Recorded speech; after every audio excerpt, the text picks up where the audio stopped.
Всяка сутрин търсех малък знак, едно здравей, един забравен смях. Аз градях мостове ден след ден, а ти остана тих до мен.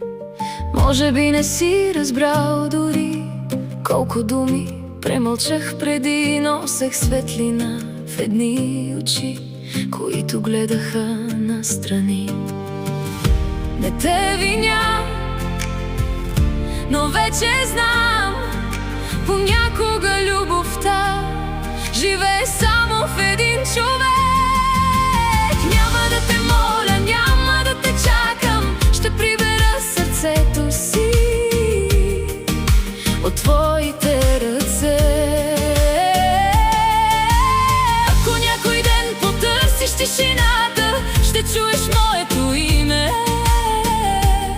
само във вятъра.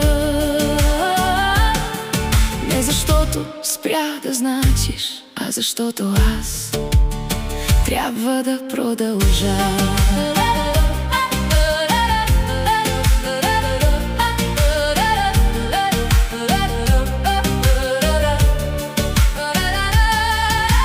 Колко лесно беше за света, само аз не виждах истината. Малките неща говорят най-силно, дори когато няма думи. Пазех място до себе си, което никога не поиска, и разбрах, че понякога да си тръгнеш е най-тихата победа. Няма сън